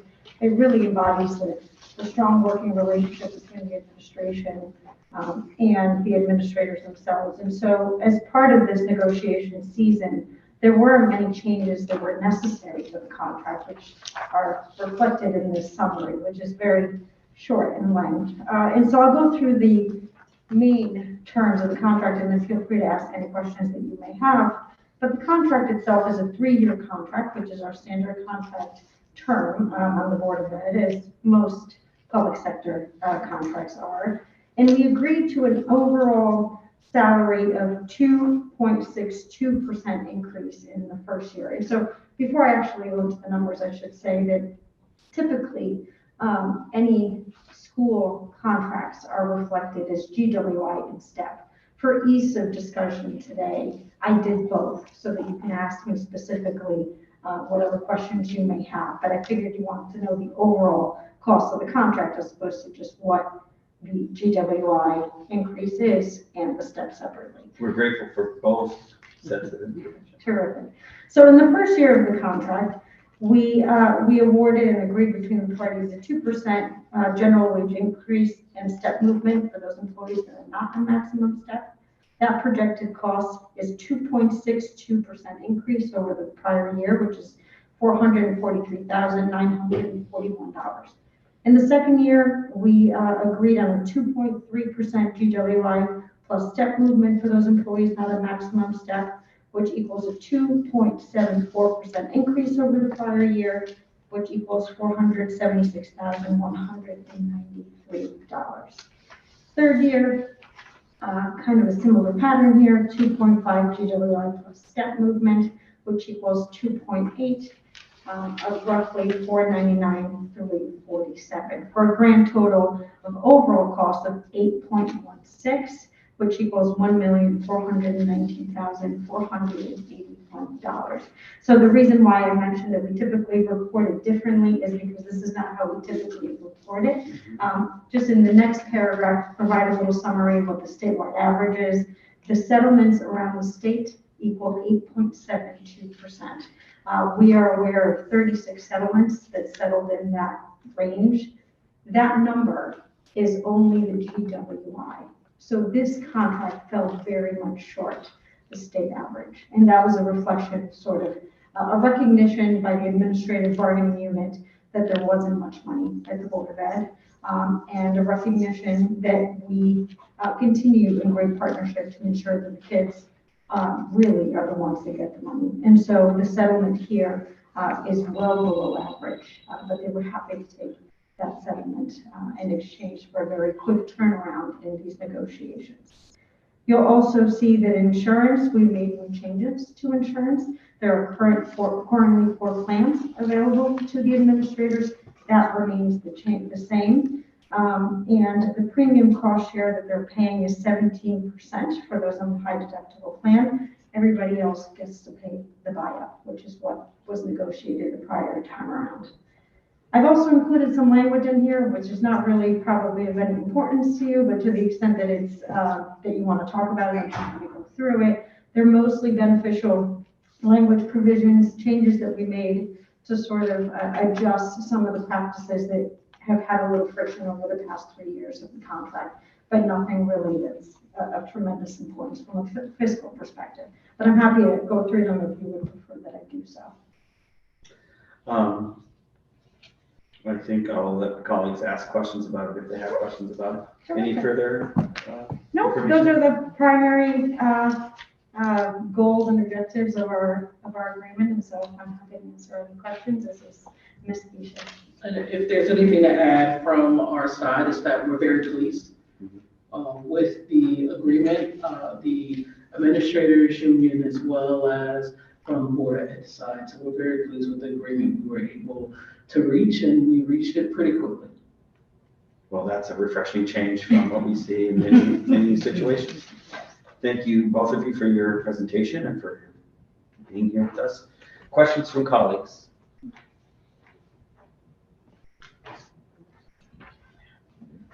I have a quick question. You mentioned before that in overall percentage terms, the cumulative increases in this contract, salary increases, compare a little bit lower to the average that you saw elsewhere. Thank you. Of course, a lot of that depends on where you're starting from, because if you're getting paid twice as much, which I know they're not, but if you're getting paid twice as much, then, you know, those are not apples and oranges. So could you say a word at all about where the current pay rates compare with their colleagues in other districts? So that's a very good question, and I very much appreciate the opportunity to clarify. So you're absolutely correct that whenever we negotiate these contracts, particularly in the school setting, they're compared with respect to those surrounding towns. And so in New Haven County, you compare very favorably to your surrounding towns, which is in large part why a substantial increase was not necessary. That doesn't mean they get paid at the very top, but they're not at the bottom. And so this was sort of a happy medium, but they are receiving about a 2% difference between the state average and what they receive. They receive 6 something, and the state average is 8.7. So Bridgeport's New Haven County, right? No, it's No, Fairfield County. So in terms of big cities, New Haven's the only big city in Connecticut terms in New Haven County. So comparable district would be Bridgeport or Hartford. How do we compare to them? That I do not know the answer off the top of my head, because we don't typically operate in that context when we're negotiating contracts. You compare yourself to your surrounding towns, because if you were to go to arbitration, an arbitrator would look at what other administrators are making in that area. Great. Thank you for that. My pleasure. Further questions from colleagues about this tentative agreement with the school administrators? Seeing none, just hold 1 moment, please. Is there a member of the public who would like to testify on either of these 2 contracts? The one with the nurses and the one with the school administrators? And for a second time, is there a member of the public who would like to testify on either of these 2 items, these 2 contracts ratified by their members? And for a third time, any public comment on these items? Seeing none, we're going to move on in our agenda. We thank you for your time. Thank you so much. We appreciate it. And appreciate your staying with us. Of course. Have a good evening. We're now going to move to the last 2 items on our agenda, which are contracts between the Board of Education and vendors who provide certain services for the Board of Ed. I see Mr. Lamb approaching. When you have a moment, sir, and you're settled, please start by giving us your name and address. Thank you, Mr. Chairman. Thomas Lamb, Chief Operating Officer of New Haven Public Schools, 100 Woodside Court, Trumbull, Connecticut, apartment 9104. Thank you very much, and you might just raise that up a tad. Good, thank you. Please, you may begin.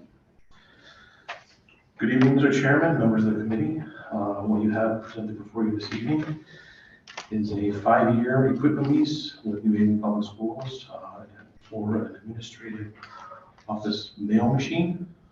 This machine processes approximately 1,500 pieces of mail each day.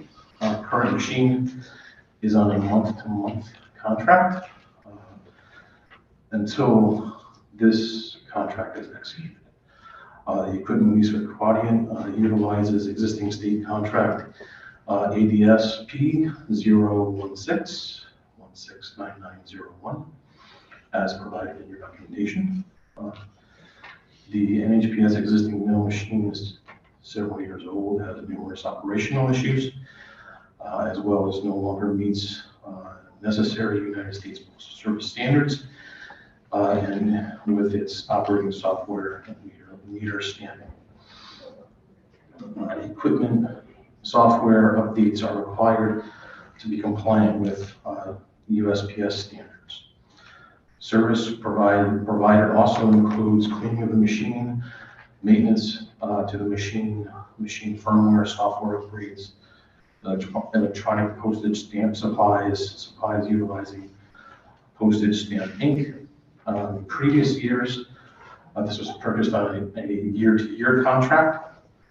But moving forward, we're moving to achieve a multi-year contract that will save significant dollars to the city of New Haven and to the New Haven Public Schools. An annual contract was quoted at $24,776 with no guaranteed costs will not increase. With a 5-year agreement, sustained costs at $9,000, $426.04 each year over length of the contract for a total contract of $47,000, $661.60. That represents only a $326 increase over the length of the contract. So with utilizing this contract, we also obtained a brand new machine. This contract was brought to the Board of Education Finance and Operations Committee in July. And I do not know what took so long to get to this body. I'll certainly have to look at what happened to make sure that that does not happen again. We did have some staffing changes within our mail services department, which is only one person. With that in mind, we really wanted to make sure that moving forward, we were evaluating the equipment and the processes in the best possible way. That's why we're moving toward a multi-year agreement. Thank you for your presentation. Questions from colleagues around this contract? Alder Hamilton. Thank you, Chair Marchand. Sir, is there, the length of the contract is how long? 5 years. 5 years. Within that 5-year period, will there be any, like, let me check to see how Quadrant is doing in the contract servicing? Is there any provisions put in there for there to be any checks and balances done within that time period? As the contract progresses, I'll be working with the account director and the department person to evaluate how services are being provided to make sure they're being provided in the best possible way and meeting the terms of the agreement and the contract. If they're not, we'll be able to make adjustments to how services are being provided. It's a relationship matter, and we have had a long-standing relationship with this group, and they have provided service quite well to us for many, many years. But there's nothing actually in place to say or written something. You say relationship, meaning, okay, where it's a verbal thing. It's a state contract, so we follow the state contract rules and policies and processes. All right, thank you. Thank you, Alder Hamilton. I see Alder Morrison, then Alder Furlow. Yeah, so now with this contract, does it have a renewal? Because one of the big issues with the Board of Ed around all these contracts, it seems like, you know, there's, you get the one person and you just keep going in some of your contracts.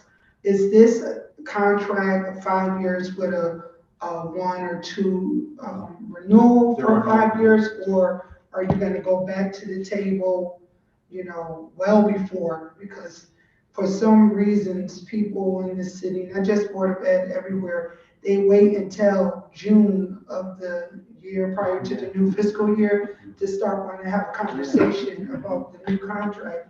Then everyone has to come back here to say, well, can we get one more year because we need to have a discussion. So I'm almost piggybacking off of my colleague in regards to the check-in. When do we start doing the check-in to start seeing, are these the people that we really want to be with? Should we look at another company? You know, things of that sort. So this is a true multi-year contract. It's not a annual. No, I understand that. So you know how you can do a 5-year contract, but then you can also add into the agreement with a 1 5-year renewal, for example. Correct. We opted not to do that. Okay, that was my So at the question. end of this term, it will be reevaluated based on the performance of the contract, as well as along the way to ensure that the services are being delivered properly. So, and again, going back to what my colleague was saying, when do you start, in a sense, I know you're gonna be checking in, but when do you really start reevaluating? On year 4? No, day one. I got that. Everything is day one. In any job, you should be checking in all the time.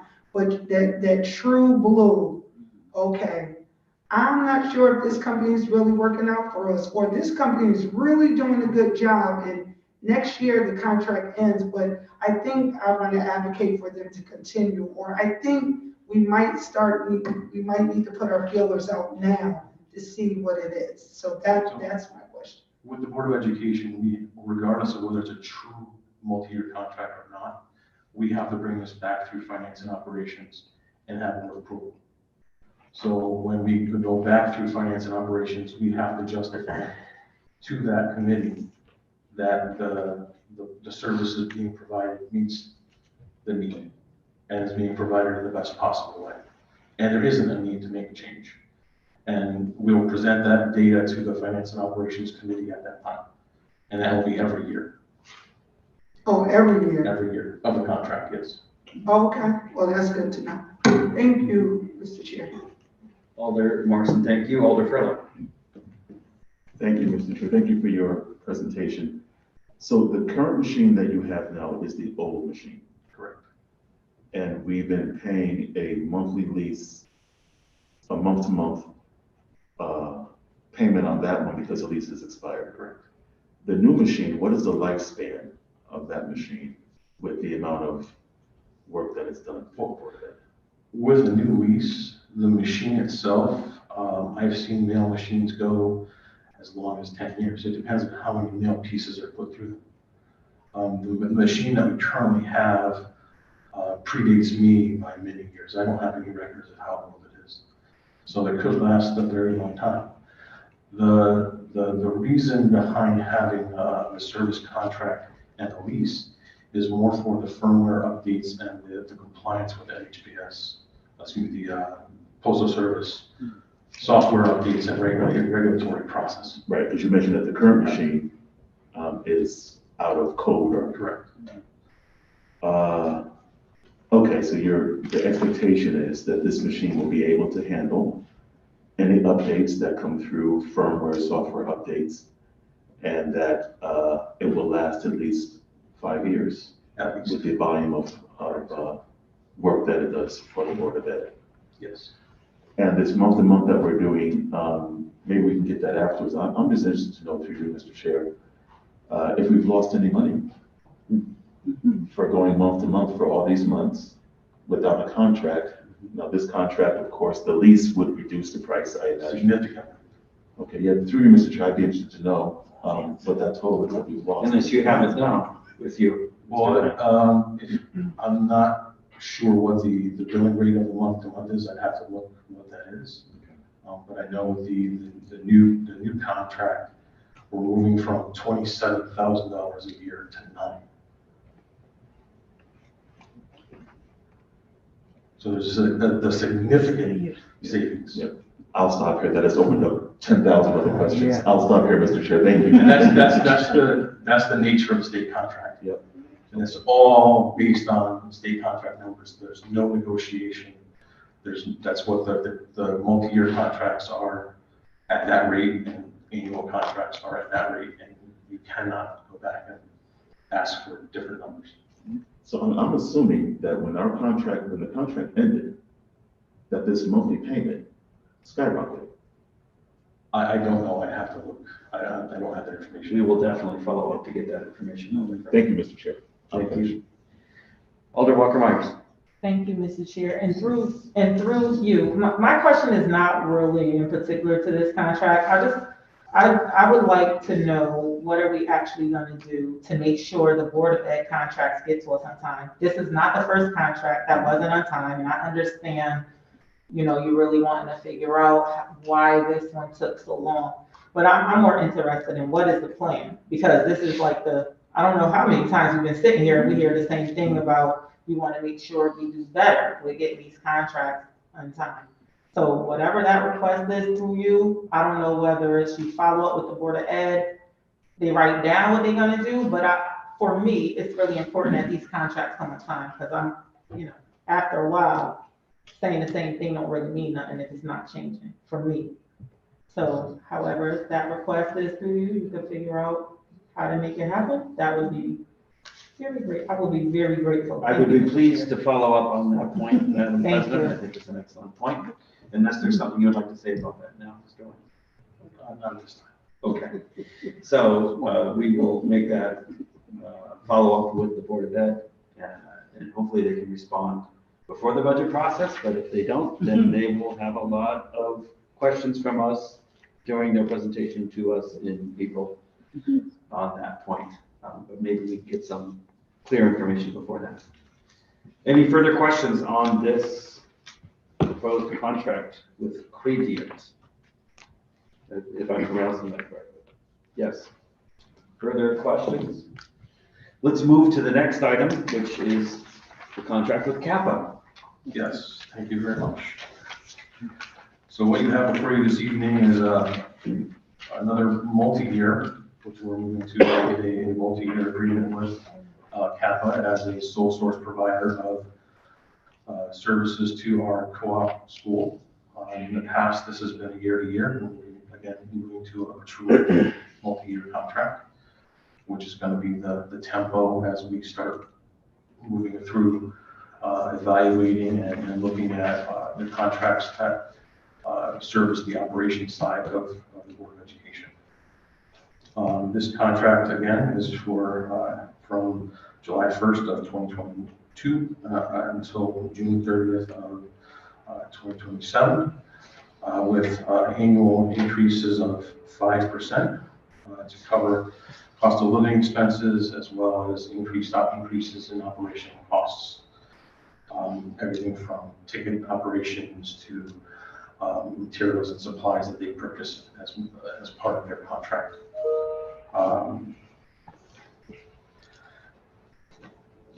Just if I might interrupt you, to remind colleagues, I believe you're talking about the contract with the folks from Schubert. Yes. Who are the technical crew who help to run the actual shows in the theater department of co-op. Correct. You actually need qualified people to do the very technical work of running stages and lights and putting in props. Is that what you're talking about? That's correct. Any further information? That's all the information I have. Okay. Questions from colleagues on this proposed? Well, it's not proposed, it's been agreed to. We're being asked to approve it. It's a multi-year agreement with Kappa. Alder Nicole. Excuse me. Question, what has been the year-to-year payment to them? Based on what I've been able to dig up, I've only been with the district for 2 years, so I only have what I know to less than 2 years. What I know from the records that are available to me. Up until last year, they went nearly 10 years without an increase. So from the inception of the school up until last year, it was under $100,000. Okay. And because of changes in needs of staffing and equipment, that's when the costs start really, Okay, so this is now being fair to Schubert, we're absorbing a lot of the costs most. Yes. So this is really helping them out for the services that they're giving our children. absolutely. Okay, thank you. Thank you, Madam Commissioner Chair. Thank you, Alder DeCola, and not Alder Santiago, as I used to say. I call my kids by the wrong kids' names, right? I used to make fun of my mother for that, but now I've been doing it for years. Further questions from colleagues? Oh, Alder Hamilton. Thank you, Chair Marchand. So, sir, you're saying this is for the workers, right? The workers, it also covers some of the materials that they utilize for maintaining the stage, the lighting. There's some pass-through costs through the Board of Education for getting some very specific lights. And those costs, some of those are shouldered by the Schubert. But none of this money goes to any, for the say, student, No. anything. This is all to the staff. How many people are there in that, you know? I'm not sure. I would have to have conversations with the staff at the Schubert, but it changes depending upon the events that are happening. And they also staff the ticket booths for the events. So it's kind of dependent upon what shows are being presented and when. Thank you, sir. Thank you, Alder Hamilton. Further questions from colleagues on this item? Further questions? Seeing none, just hold a moment. Is there a member of the public who would wish to testify on item 5 or item 6? Is there a member of the public who would wish to testify to item 5 or item 6, these two contracts? And for a third time, is there a member of the public here who would wish to testify on items 5 or 6? Seeing none, a motion to close the public portion would be appropriate. So move. Second? The motion to close the public portion has been moved and seconded. Discussion. Seeing none, all in favor say aye. Aye. Aye. All opposed say nay. The public portion is closed. We thank you, Mr. Lamb. Thank you very You much. may be seated. We will now proceed to our deliberations. And I'm wondering if we have a motion for item 1. Mr. Chair, I make a motion to remove item 1. Okay, Second. the item has been moved and seconded. Discussion of item 1, the $1.3 million allocation for these rolling stock. Alder Morrison. I am in agreement with this, this use of money. As we learned, the parks became our best friend during COVID. And if we don't take care of our parks, we're gonna be in a whole mess. We're already in a mess because, you know, as we'll talk about later, we don't really have the staff to do all the work, and if they don't have the equipment, it really makes it very hard to maintain all 160 some parks. And so I think this is a good investment into the city to ensure that our public space is well maintained. And the city is well maintained. So that's all I have to say. Thank you. Thank you, Alder Morrison. Further discussion, Alder Walker-Myers. Thank you, Mr. Chair. I think it's really important that we purchase this equipment. We heard that some of it is at its life at 20 years or more, and we've been blessed not to have a lot of snow during the snow, but so far. But what if we do? And we're learning that we're short-staffed and mechanics that could deal with these particular this particular equipment. Some of it is outdated, no longer can get parts. So I think it's important that we invest in our infrastructure because if we have a bad rest of the winter, what will we do? So I think it's really important that we pass this. Thank you, Mr. Chair. Further comments from colleagues on item 1? Alder Hamilton. Thank you. Chair Marchand, I think any investment in this equipment is an investment in our community and our residents, because as Alder Walker said, a big snowstorm coming, having the right equipment makes all the difference in the world. So it will be a benefit to our community and our residents, and also, the Public Works and Parks Department have a lot more work to do addressing some of the trees and other situations that's going on in the community. So yes, I'm in favor of this item. Thank you, Alder Hamilton. Further discussion of item 1. Seeing none, all in favor say aye. Aye. All opposed say nay. The item will move forward with a favorable recommendation. Mr. Chair, Yes, sir. I move item 2. Second. The item has been moved and seconded. Discussion of item 2, the transfers. Discussion, Alder Morrison. I'm also in support of this transfer. We need the work done in the city.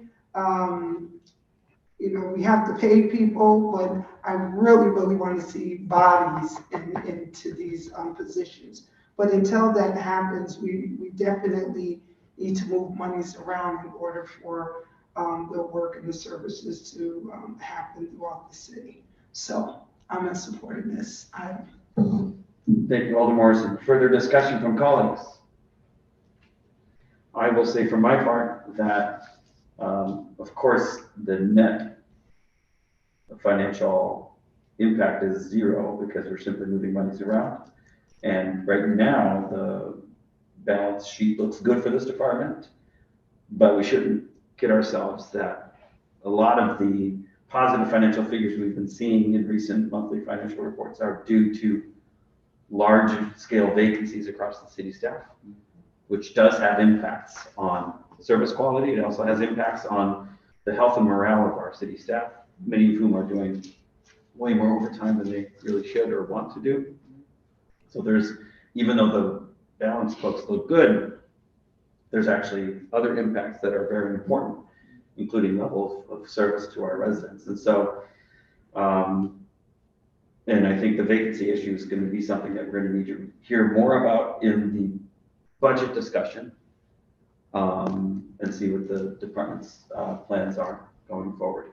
But I too speak in favor of these transfers. Further discussion? Alder Friller. Thank you, Mr. Chair. I am reluctantly in favor of this, only because I'm just concerned about the merging of all these departments, and whether that was a wise choice. And perhaps it's something that we will be looking at more closely during our budget season. And that's all I have, Mr. Chair. Thank you. Thank you, Alder Furlow. I think your suggestion is a very good one. And I think it's definitely an appropriate topic to discuss during the budget workshop when Mr. Pescosolido and our Chief Administrative Officer will be here to talk about the impact of the merger that was made a couple budget years ago and what operational effects we've had. I'm not sure that the financial savings have been achieved. But let's give our city staff a few weeks to figure out the best possible answers to us on those important questions. Further comments regarding item number 2? Hearing none, all in favor say aye. Aye. All opposed say nay. The item passes. It will go forward with a favorable recommendation. Colleagues, items number 3 and 4 are contracts. Our past practice has been to leave them in committee and for the chair to request that they be discharged for immediate action, because we face tight timeframes that are statutory. And certainly in the case of the school administrator's contract, we must do that. In the case of the nurse's contract, we don't necessarily have to, because it was, we're hearing it pretty soon after it was submitted. But my inclination is to approach it in the same way as we do other items, out of abundance of caution in terms of the statutory timelines. So at this time, unless there's an objection from colleagues, I'm going to say we should pass over those 2 items, and I will request that the full board discharge them from this committee so they may be voted on in our next full board meeting. Mr. Seeing no objection, let's continue. Mr. Chair, I move item 5. Second. Item 5 has been moved and seconded. Comments on item 5? Quadient mail equipment lease. Alder Hamilton.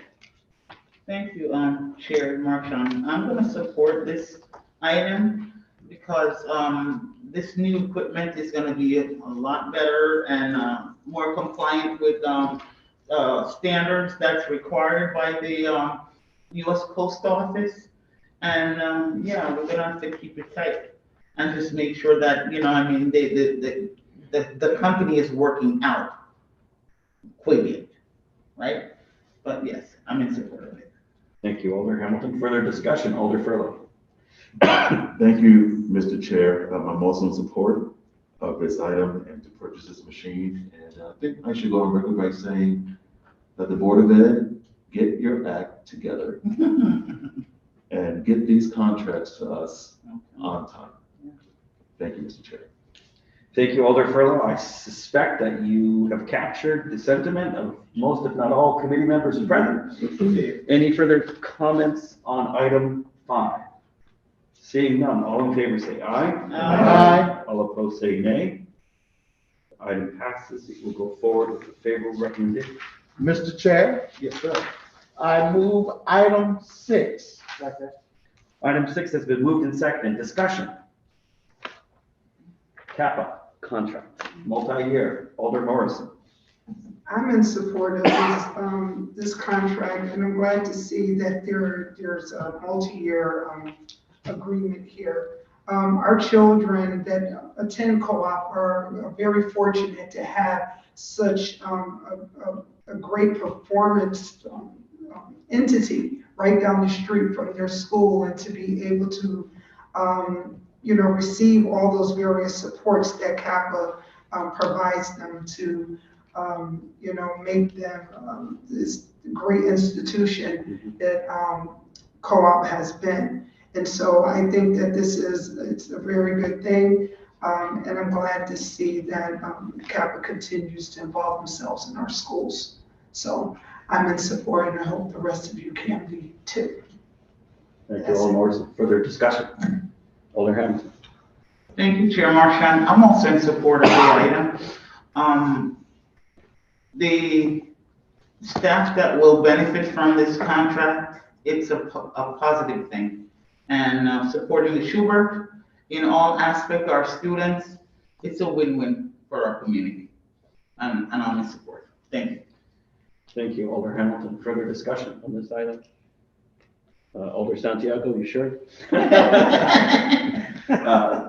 Sorry. I'm going to speak in favor of it.